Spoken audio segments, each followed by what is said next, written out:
अभी जो है प्रगतिशील साहित्य भी है, बहुत सारे मार्क्सवादी प्रगतिशील साहित्य भी है ना, मार्क्सवादी प्रगतिशील साहित्य भी लिख रहे हैं। तो अंबेडकर और मार्क्स ये आ रहा है ना। अंबेडकर ने जाति को फोकस करके भारत में कहा कि जाति व्यवस्था स्ट्रांग है, इसलिए जाति के खिलाफ लड़ाई होगा। मार्क्स ने वर्ग के खिलाफ लड़ाई की बात कही, मजदूर वर्ग और पूंजीपति वर्ग में।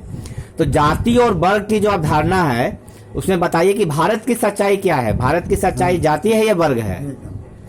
भारत की सच्चाई यह है कि मार्क्सवाद ने माने क्या बोलते हैं, मार्क्सवाद ने माने श्रम की बात की कि श्रम का शोषण हो रहा है। श्रम के शोषण के खिलाफत में लोग जो है खड़े हो जाते हैं, लेकिन जाति के विरोध में कोई खड़ा नहीं होता है। श्रम की बात हम करते हैं, लेकिन श्रम के आगे वहाँ भी जाति पाति फैला हुआ है। श्रमजीवी है, लेकिन वह भी सोचता है कि हम ऊंची जाति के हैं, जबकि मजदूर है लेकिन वो भी सोचता है कि हम जो है कि बड़े परिवार के हैं, सवर्ण हैं, पंडित जी हैं, फलाना जी हैं। लेकिन ऐसा होने से तो बहुत बड़ी दिक्कत है, क्योंकि जाति जब तक रहेगी तब तक श्रमिकों का शोषण होता रहेगा, जो हमारा मन है। बाबा साहब ने श्रम का इसलिए बाबा साहब ने जाति पाति का इसलिए विरोध किया कि जाति पाति के चलते हमारे श्रमिकों का भी शोषण होता रहा है।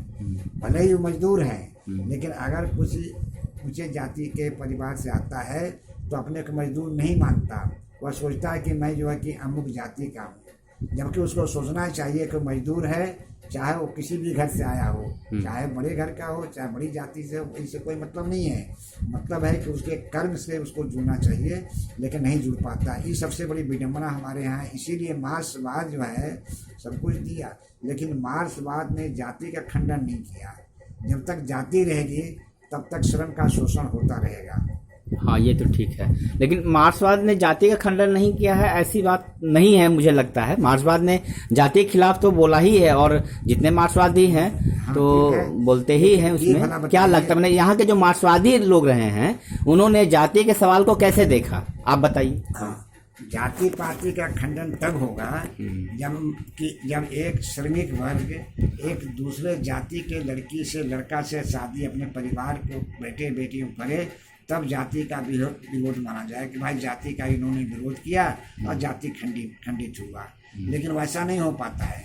एक श्रमिक वर्ग जो मजदूर है वो भी सोचता है कि हम अपने ही जाति के जो लोग हैं उसी के यहाँ अपनी बेटी को शादी करें, बेटा की शादी करें, जबकि जाति विहीन समाज होना चाहिए। जाति विहीन समाज होने से हमारा जो देश है बहुत आगे जाएगा। पाश्चात्य देशों में इस तरह के जाति विभेद नहीं है जैसा हमारे यहाँ है। हमारे यहाँ जातियों में ही चाहे वो किसी भी घर का हो, चाहे छोटा हो चाहे बड़ा हो, चाहे श्रमिक हो चाहे बड़ी नौकरी में हो, लेकिन वो हमेशा ही सोचता है कि हम तो है बड़ी जाति से हैं, हम क्यों छोटी जाति में शादी करें, हम साधारण घर में क्यों शादी करें। ये गलत है।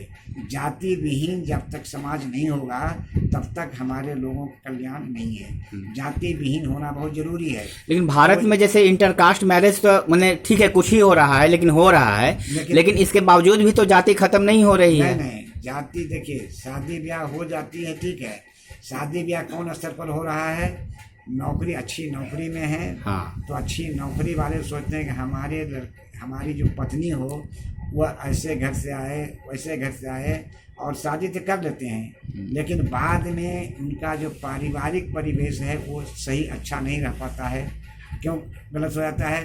क्योंकि अभी भी 100% 100% वही भावना बनी हुई है कि हम तो ऊंची जाति की लड़की हैं, ये नीची जाति के लड़का है, हम तो ऊंची जाति के लड़का हैं तो नीची जाति की लड़की है।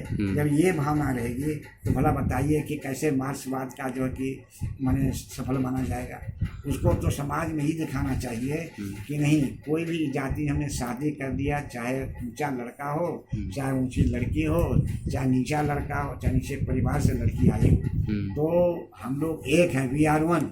हमारे जो बेटे बेटियां होंगी वो भी शादी ब्याह इसी तरह से करेंगी, तब ये समाज में जो जाति विहीन समाज जब हो जाएगा तो मनुष्य का विकास होगा, मानव का विकास होगा, देश का विकास होगा, समाज का विकास होगा। अच्छा और बताइए कि जाति में वर्ग है कि नहीं, जाति के अंदर वर्ग है कि नहीं? हाँ, जाति के अंदर भी जाति जो यहाँ बना कर रख दिया गया है, हाँ। ये भी बहुत बड़ी गड़बड़ी है। बता रहे हैं आपको।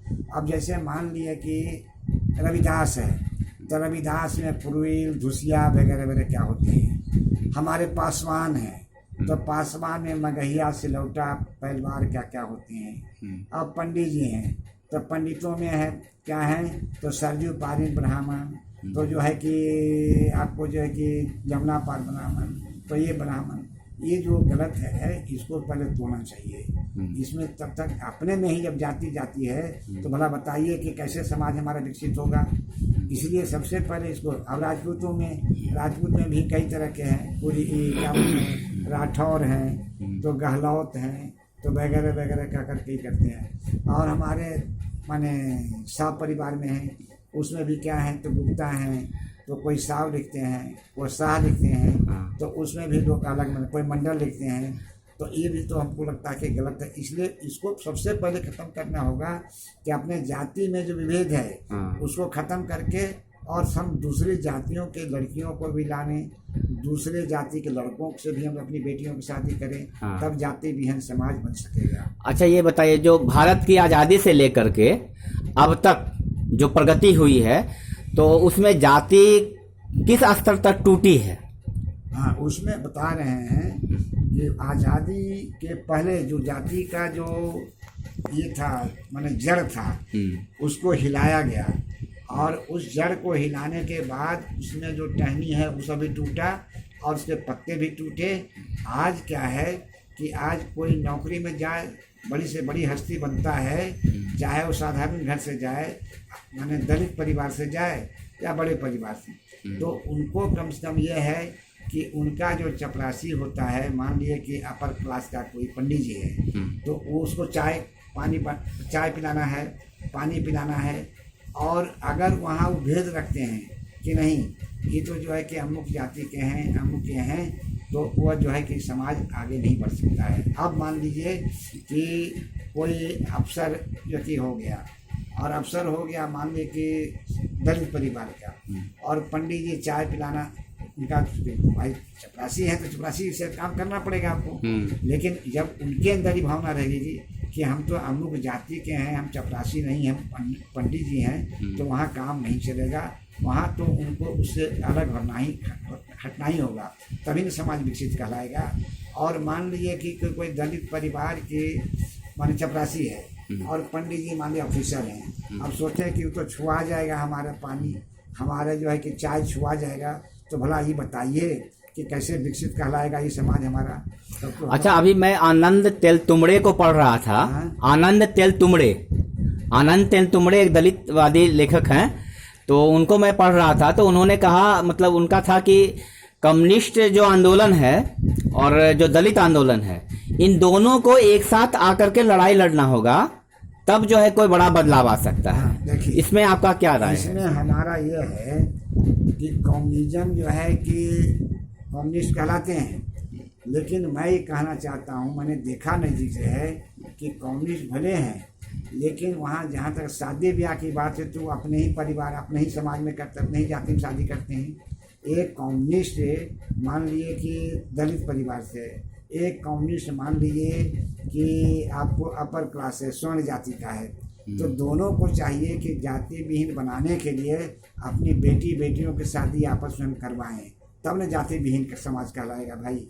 न तो ऐसे तो जाति बना ही रहेगा, और हम कम्युनिस्ट कहलाते रहेंगे, तो उससे तो कोई फायदा नहीं है। जैसे बता रहे हैं रसिया वगैरह की जो बात आती है, तो वहाँ कोई जाति इस तरह की नहीं रही। उन्होंने जारशाही को ख़त्म किया, और जारशाही ख़त्म होने के बाद ही वहाँ कम्युनिज्म आया, और वहाँ जाति विहीन समाज चला, तब ने इतना विकास किया वो लोग। इसलिए जाति विहीन समाज बनाना जरूरी है, और तभी हमारा समाज आगे बढ़ सकता है। जाति विहीन समाज होने से ही हमारा जो है कि देश भी विकसित होगा, और विकास की ओर तभी बढ़ सकते हैं। तो सोवियत रूस में जो क्रांति हुई थी, है ना, सोवियत रूस में समाजवादी क्रांति हुई थी ना, तो वहाँ मैंने लेनिन और स्टालिन के नेतृत्व में जो बदलाव आए थे, उसका असर मतलब भारत पर भी आया था, जिसपे जैसे प्रेमचंद जैसे लेखक या भगत सिंह जैसे आंदोलनकारी सब जो पैदा हुए थे, है ना। तो मतलब एक जो माने कम्युनिस्ट आंदोलन जब शुरुआत में जब था और अभी उसमें क्या बदलाव देखते हैं आप? उसमें हमने ये महसूस अभी हो रहा है कि अभी जो प्रेमचंद के साहित्य की आज ये प्रासंगिक है और प्रेमचंद ने बहुत गहराई से उसको दिखाया। जैसे मान लीजिए कि अभी भी विधवा विवाह है हमारे एक बंधन के रूप में है। दलित परिवार में तो विधवा विवाह हो जाता है, कोई दिक्कत नहीं है, लेकिन जो स्वर्ण जातियाँ हैं अभी भी बेटियाँ अगर विधवा हो गई तो ताजीवन वो कुंवारी ही रहे, माने वैसे ही रहेंगी, विधवे रहेंगी। उनको भी चाहिए कि उसको पहले तोड़ें। अपने विधवा बेटी होती है या लड़का जो है कि माने उसकी पत्नी मर जाती है तो आपस में कोई भी जाति का हो उसे शादी ब्याह हम करेंगे और शादी ब्याह करके हम जो विधवा विवाह का जो नाम है उसको ख़त्म करेंगे कि अब विधवा विवाह माने सहर्ष होना चाहिए। और विधवा हुआ तब जो है कि नारियों का भी कल्याण होगा। नारियां जो है कि माने एक शादी करके बेचारी रह जाती हैं और पुरुष 10 शादी कर रहा है, उसकी पत्नी मर गई 10 शादी कर रही है, गलत है। उसको पहले सबसे पहले अपने मन से मानसिकता को हटाना चाहिए हम लोग को, तभी हमारा समाज आगे की ओर जाएगा। चलिए